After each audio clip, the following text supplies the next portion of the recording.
Let's talk about the story. United Healthcare CEO gets murked by a hitman. Now, of course, I must urge you not to Fed post in this chat, even though I think this is one of the first instances where I've ever seen so much universal support for something that is so criminal. You know what I mean? Honestly, I don't know. We're living in interesting times. We're living in scary times. We're living in interesting times. Let's take a look at the story. Style killing. The killer is at large, but he left behind a trail of clues here at the scene that may lead police to him and to a possible motive, suggesting anger with the insurance industry.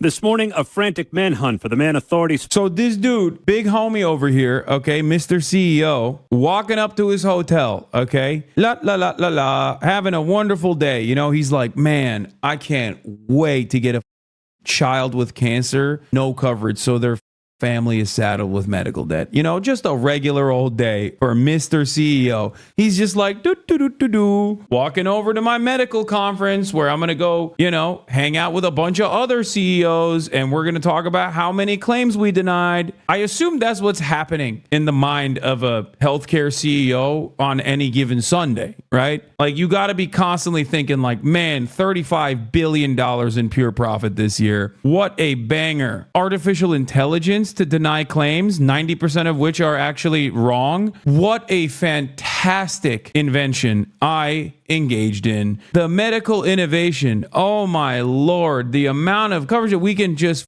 deny because we made up some random AI thing. So sick. Like, that's probably what's going on in his mind. Okay. I mean, he's up early. That's Sigma grind set. It's 6 a.m. He up early as hell thinking about all the ways in which he's going to ruin the lives of tens of thousands of Americans. Because if you're that rich and that's your job, why the are you up at 6 a.m.? You know what I mean? Like, why are you up 6 a.m.? Turns out this guy, he out grindsetted the grindset CEO.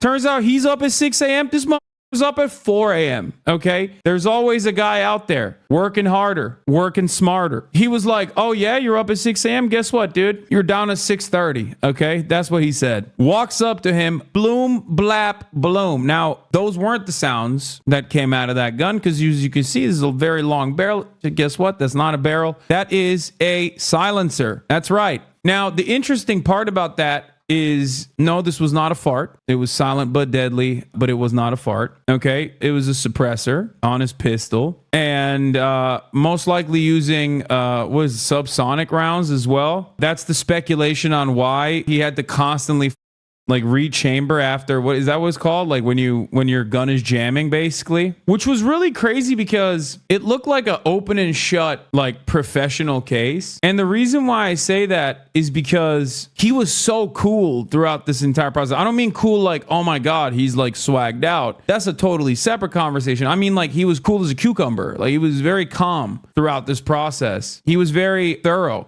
Now, people were saying that maybe it was because he wanted to get the casings after every shot, like collected, you know, professional hitman style, Sicario style. Turns out he wanted to leave the casings there, as a matter of fact, because he wrote stuff on the casings. He wrote stuff on the shells, which is wild. And when I first saw the story and I saw the media coverage over it, I thought it was very funny that people were like, this healthcare CEO got executed in broad daylight in the middle of New York City and the motive is unknown. And I was like, yeah, no, I think the motive is known. Like, it's one of those guys where I don't think this was a gay lovers quarrel, you know? I don't think this was like, oh, his ex-wife called out a hit on him. Like, it's like, that would be a unique setting. You know what I mean? It's like, it's one of those situations where it's like, if you heard Vladimir Putin got assassinated, you wouldn't be like, I wonder what the motive is here. You know what I mean? Like, there's many motives in that situation, but like I doubt someone is doing that over the anger that they feel towards some kind of new tax that Vladimir Putin implemented. This video shooting and killing Brian Thompson, the CEO of United Healthcare. Police said it was no What's crazy is this motherfucker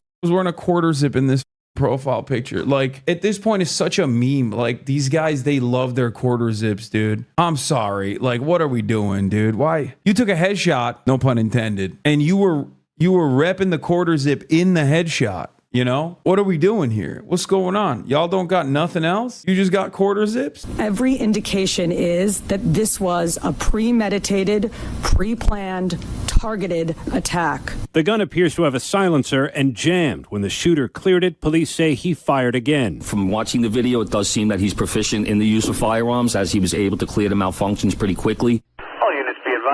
So that's a really interesting predicament, because on the one hand, I don't know enough about guns, at least like suppressors and subsonic rounds, but like I feel like if he was like a massive pro, I suspect that like some things that he did made me think that he is professional, but some things that he did made me not feel like he's professional. I feel like when he has a suppressor on, shouldn't you be testing that at some point to make sure that you know it doesn't jam? Am I wrong about this? Gun perverts, correct me if I'm wrong, but I feel as though, like, is it that inconsistent that even if you have a pistol, even if you have a suppressor, even if you test it out ahead of time, it still has the capacity to jam? So like that kind of made me feel like maybe this is not a pro, but also the fact that he cleared it and walked slowly and continued, you know, eyes on the prize, that made me think he is a pro. The gun isn't jamming. Subsonic rounds don't have enough power to move the slide all the way. Yeah, that's what I assume. But the fact he was proficient in clearing the jam means he was expecting it to jam. Yeah, I mean, I feel like, you know, putting myself in his shoes in a situation, not when I'm like, you know, executing the fucking CEO of a healthcare company that is responsible for denied coverage to tens of thousands of Americans. I'm just saying, like, in a situation where like I'm shooting a gun at all at a range and it jams, I don't have the technical proficiency to deal with it. I'm going to freak the out. The fact that he was able to clear it while continuing to walk made me feel like he knew what he was doing. Interesting stuff. So yeah, United Healthcare CEO is shot. A real doop, doop, doop situation. Okay. The guy just walks away. That is obviously an interesting story in and of itself, but I think one of the more interesting aspects of the story isn't even necessarily like the casings that he left on scene that said the words deny, defend, and depose, according to ABC News, which, by the way, is very similar to title of the book, Delay, Deny, Defend, Why Insurance Companies Don't Pay Claims and What You Can Do About It, by J.M. Feynman. Shooter of United Healthcare Chief Executive Brian Thompson wrote Deny, Defend, Depose on the shell casings. The words echo the name of a book about how insurers won't pay claims. It's an earthquake for corporate America. Police say it was around 6:45 a.m. Wednesday when the suspect, pictured at a Starbucks before the shooting, gunned down Thompson as he was walking alone into the Hilton for an investors conference. And in new video overnight, the shooter seen here about 20 minutes before the shooting. They're looking for a male about 5 feet 10 inches in height. Yo, by the way, you know, don't get mad at me. I don't want to be like inappropriate here, but he looks kind of hot, dude. I cannot be the only person who immediately went, wow, clearly this guy has interesting style and also is kind of attractive, which is part of the reason why I thought if they catch him and he gets his message out and he's hot, it's going to be a far more consequential problem. They should let him go. Honestly, I'm not even joking when I say this. They should let him go, because if they catch him and they arrest him and then he gets to talk and says, this is why I did it, it's gonna be a Shinzo Abe situation. It already has become a Shinzo Abe situation. And that's actually the truly interesting part about this story. Now, America, we have gun violence all day, every day. And usually the gun violence that occurs is some random guy who loses their minds for one reason or another, ends up killing some of the most marginalized people in society. It's either a white supremacist teenager who wants to kill like black and brown people. You go to El Paso, to Walmart in El Paso, shoots like as many brown people as possible, goes to a black neighborhood deliberately in Buffalo, shoots as many black people as possible. Is either stuff like that, or again, someone who's like very clearly mentally ill that goes and like kills classmates, right? That's the norm. It's not the norm. And I said this when Donald Trump was shot. It's not the norm when you got a shooter who's like, you know, I'm actually going to do something consequential. I'm actually going to effectively identify where the vectors of my demise are, and I'm going to target them. That's not normal. And that's precisely the reason why when it's business as usual mass shootings, everybody goes, ugh, thoughts, prayers, whatever, right? But when this happens, they're like, whoa, whoa, whoa, you can't do that. That's a rich guy. That's an important guy. That's a guy who has power. You can't do that. That's not allowed. Go school children. The f you mean? The f do you mean you killed a goddamn United Healthcare CEO? Excuse me? Those are your lords and your masters. What do you mean? No, you're supposed to take your anger out on random Americans, dumbass. It's really interesting when a peasant rises up against the Lord, you know? What I realized is when I see situations like that, maybe it's because I cover so much death and so much destruction that, like, it doesn't really faze me that much. I mean, I'm always like, that's interesting. It's usually the approach that I have. I didn't realize I wasn't alone. I thought I was alone. I thought there was something wrong with my brain, you know? People took it way further than me. You go on TikTok. I went on TikTok. I saw the news coverage and I would look at the comments and literally everyone in the comments is like, oh my God, can you more CEOs, please? I was like, what the what do you mean? Hello? On Facebook, on your grandpappy's Kalan's meat, motherfuckers are out there celebrating, okay? What is going on? On Facebook, the United Healthcare Facebook account, which is such a funny thing, like, what the do you have a Facebook account, United Healthcare? Anyway, they did that. They posted about the death of their CEO, and the post got 21,000 smiley face responses, like laughing, crying. Can you imagine, motherfuckers named Deborah and Barbara clicking on the post with like the 18 font and their tongue sticking out like they're and picking the crying my face off laughing emoji to respond to it 21,000 times? Now is at 44, 50,000. The Deborahs and the Barbaras are the ones who are not supposed to be saying that. Look, this is crazy. Look, United Health Group. We are deeply saddened and shocked at the passing of our dear friend and colleague, Brian Thompson, the CEO of United Healthcare. Brian was a highly respected colleague and friend to all who work with him. We are working closely with the New York Police Department and ask for your patience and understanding during this difficult time. Our hearts go out to Brian's family and all who were close to him. 41,000 ha-has. Only 2.2 thousand kind of sad crying faces. 42,000 ha-has? No, people are now saying it's 51K now. And it's like yet another instance where I think mainstream media and like all of the reputable outlets, reputable institutions, and everyone that's like covering this is diametrically opposed to the way that the overwhelming majority of the population is approaching the subject matter. Like the media is like thoughts and prayers. This person had a family, which is really interesting to say, and I'll get to that in a moment. I'll say it now. This person had a family. Yeah, you know who else has a family? The cancer patient who got their coverage denied. You know what I mean? Like this person had a family. That's crazy. I know. Okay. So does Bashar al-Assad. So does Vladimir Putin. Okay. This person had a family. So did Ted Bundy, you know, but most people were like this. Most people had this take. I'm sorry. Prior authorization is required for thoughts and prayers. 15,000 likes. Sending prior authorization, denied claims, collections, and prayers to his family. 16,000 likes. Was his trip to the ER really emergent? According to his own company, my husband's heart attack wasn't an emergency, and we were out $3K, full deductible, 5,000 likes. It's crazy what my first thought was. And then I look at the comments and realize I'm not alone in my thoughts. 1,000 likes. I just can't find the care. Maybe if they ask for pre-approval of my care, then after they care, their required deductible, I might be able to supplement some care. I can't even pretend to care. I hope he's looking up at us. If you're a CEO in one of these sectors, I'm not gonna lie, dog, like quit or, you know, bankrupt the company and then start advocating for full-blown healthcare, full communist healthcare, okay? Because goddamn, it's not me. I look, you're a titan of enterprise, okay? And so am I. You know, I'm a rich guy myself. I would never say anything like that, but it seems like other people are saying it. Not me.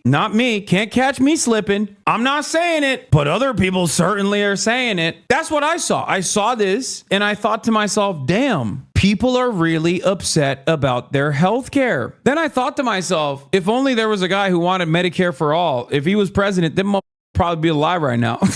I mean, it's true.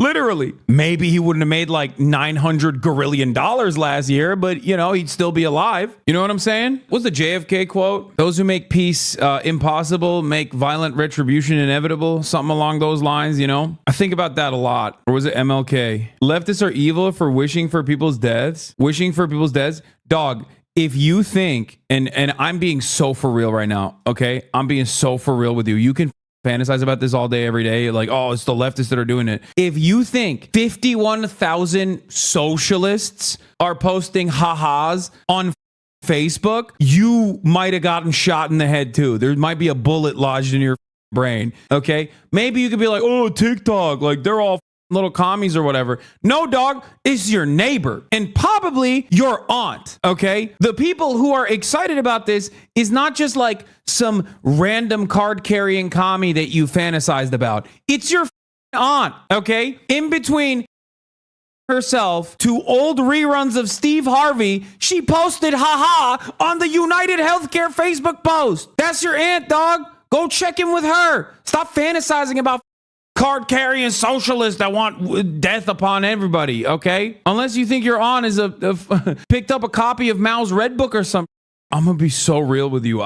This is like way beyond the normal lefties want blood attitude. I'm not kidding. If we ran a poll right now, straight up, if we ran a poll in America, if any polling company was brave enough to run a poll right now, anonymous, how many people think the killer should go free? You would be shocked by the results. Okay?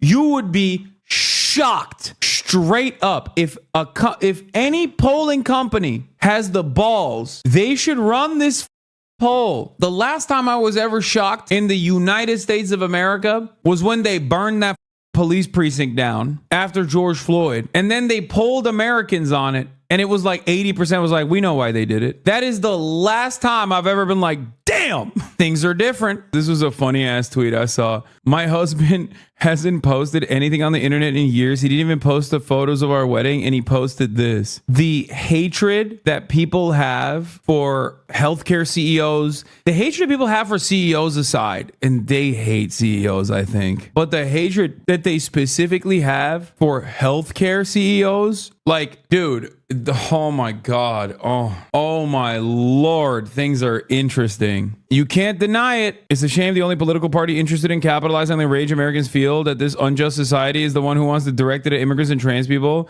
Democrats instead are like, it's disgraceful of you to be mad at our friends for killing you. It's true. It's straight up. That was my first interpretation of all the ways in which people analyze this unconscionable act of violence. Chat, let me just say, I want to stress this importance, okay? I do not condone the assassination of insurance CEOs, healthcare CEOs. I do not condone it. I condemn it. I condemn. Just want to get it out of the way, you know? Just want to say it off the rip. I don't want anybody clipping anything else and running around. Maybe 6 years later, I'm at a debate stage and someone comes up and is like, at a time when there's a lot of political violence, don't you feel responsible for healthcare insurance executives getting assassinated? You know, I don't want none of that. Yeah, little bro will put the condemnation in the bag. Okay, I will. Kind of lame. But having said that, having gotten my condemnations out of the way, my very serious, my very sincere condemnations out of the way, it is very interesting. It is very interesting. I would never say it, but what I'm seeing other people say, oh my God, okay? I would never say it. You can't even catch me thinking it. But what I have seen from others, Medicare for on the ballot, 100% of the votes, okay? Full table sweep. I'm not saying nothing, but it does seem like people are very mad about the healthcare situation in this country. You know what I mean? I'm not saying it, but many people are. Let's talk about this. Claim denial rates by insurance companies. Now, United Healthcare happens to be at the tippy top right after Medica there, as you can see. All right. This that leads to tens of thousands of people dying. Just so you know, all of this leads to tens of thousands of people dying every year. Now, the problem is this kind of death is handled by so many people, so many hands touch it. And not only that, but it's streamlined and it's legal. And perhaps more importantly, it's at the behest of the profit motive. When those three things are combined, most people, even if they feel it in their hearts that it's like no different than murder, they don't necessarily have the same analysis. That's why you don't think of this guy as like a ruthless warlord who's individually, killing children and babies, even though his actions are directly responsible for it. And yes, very famously, champagne socialist Frederick Engels, gay lover of Karl Marx, he called this concept social murder. the unnatural death that occurs due to social, political, or economic oppression. He coined this in the 1845 work, The Condition of the Working Class in England, whereby the class which at present holds social and political control, i.e. the bourgeoisie, places hundreds of proletarians in such a position that they inevitably meet a too early and unnatural death. This was in a different category to murder and manslaughter committed by individuals against one another, as social murder explicitly was committed by the political and social elite against the poorest in society. And social murder is invisible in many ways. It's very visible when it happens to a loved one, but the way that society is designed, especially under capitalism, the system is designed so that you don't really realize who's doing this. When one individual inflicts bodily injury upon another such that death results, we call that deed manslaughter. When the assailant knew in advance that the injury would be fatal, we call his deed murder. But when society places hundreds of proletarians in such a position that they inevitably meet a too early and unnatural death, one which is quite as much a death by violence as that by the sword or bullet. You know, falling into a chimney. I think they had chimney sweeps back then. Like little kids would die when they were doing chimney sweeps. That kind of stuff. Or maybe when your healthcare coverage is denied and then you die. Or you kill yourself because you can't take on the 60 grand in medical debt, or you choose not to get the proper medical attention because you can't pay for it. That sort of stuff. That's what factors into the social death. When a worker is in such a place, in such a position that they inevitably meet a too early and unnatural death, one which is quite as much a death by violence as by sword or a bullet. When it deprives thousands of the necessities of life, places them under the conditions in which they cannot live, forces them through the strong arm of the law to remain in such conditions until that death ensues, which is the inevitable consequence, knows that these thousands of victims must perish and yet permits these conditions to remain, its deed is murder, just as surely as the deed of a single individual, disguised, malicious murder, murder against which none can defend himself, which does not seem what it is, because no man sees the murderer, because the death of the victim seems a natural one, since the offense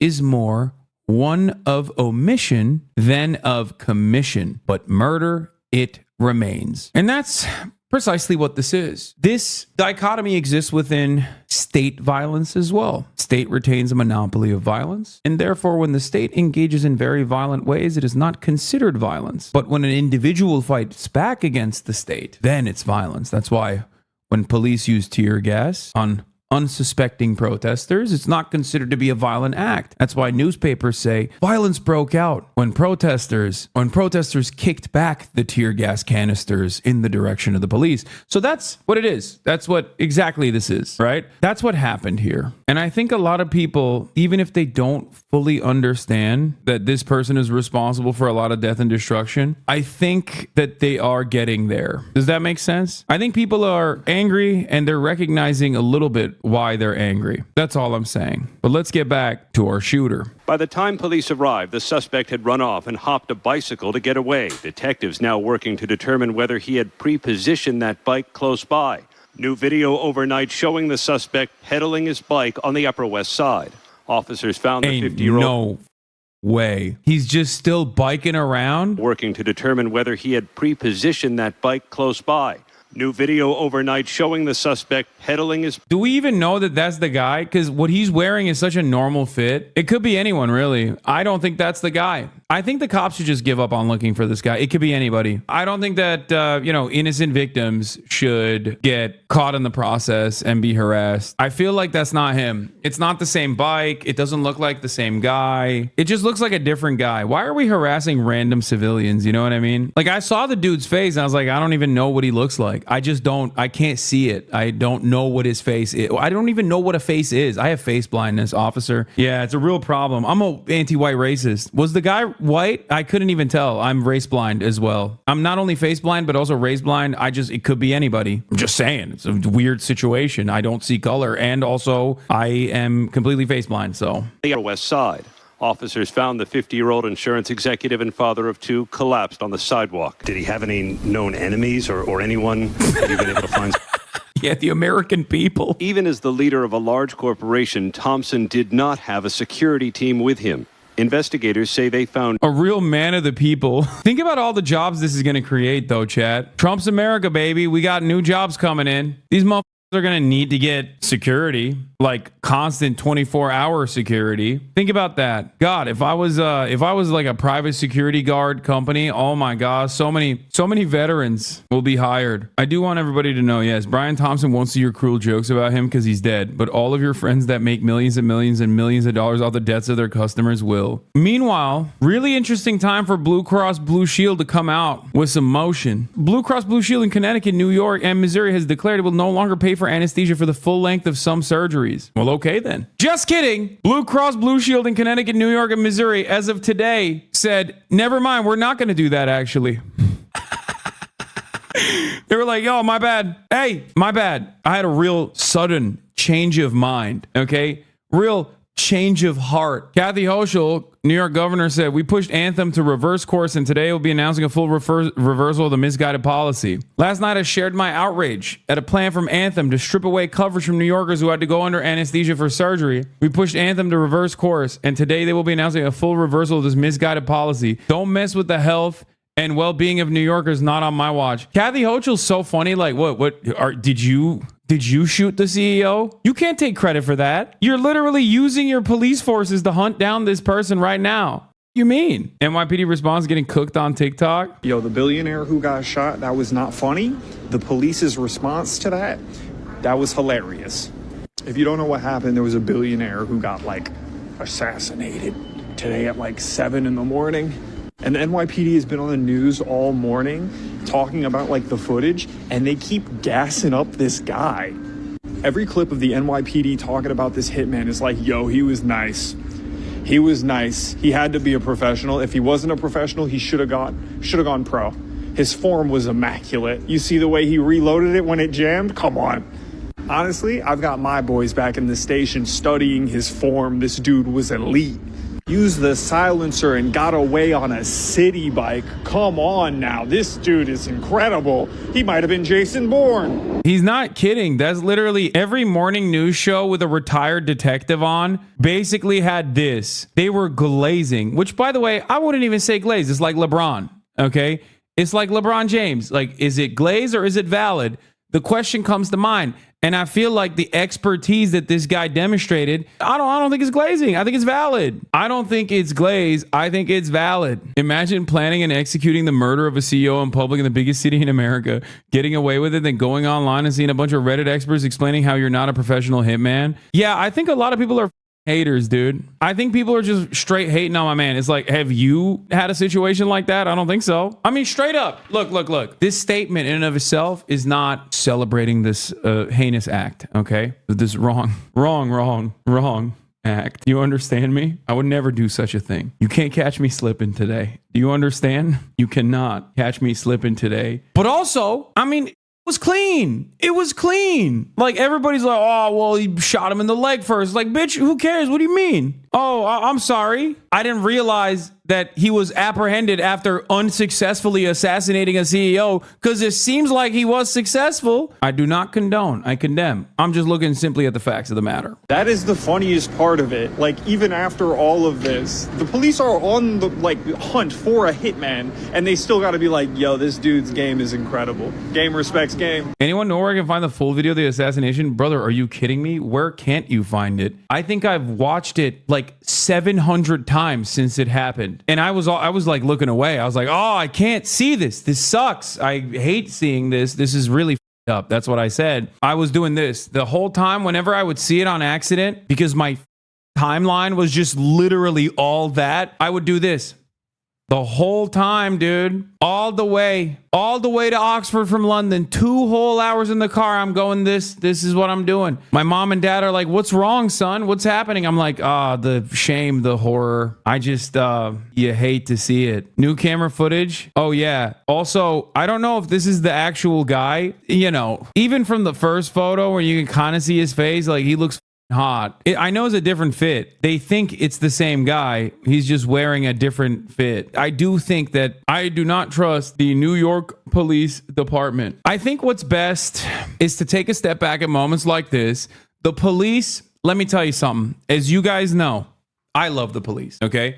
And as the #1 defender of police, I think they have a lot going on. They have too much on their plate. So I think this is one of those instances where, given the limitations that they have with the job, which is a very difficult job, okay, all those homeless people that are, you know, sitting on the sidewalk, unkicked, black teenagers frolicking about, unharassed. I mean, think about so many people that the police have to deal with on a daily basis. Maybe they should take a break. The blue flu. I'm just saying, there are Candy Crush levels that have yet to be tackled. Thin blue line, back the blue. That's all I'm saying. They have a lot going on. They have a lot going on. And I think, given that they have a lot on their plates, they should just kind of, you know, take their time, figure it out, try to really reconsider. Anyway, let's keep going. Shell casings with writing on them, including the words deny, defend, and depose. They also say they found a cell phone, granola bar wrappers, and a water bottle they believe are linked to the shooter. See, now that could be anybody's cell phone. That could be anybody's granola. Dropped my cell phone on the side of a crowded street and just kind of left it behind. Sometimes we have busy days. Raise an assassination-style killing coming at the height of the holiday season while New York is packed with tourists for the nearby lighting of the Rockefeller Center Christmas tree.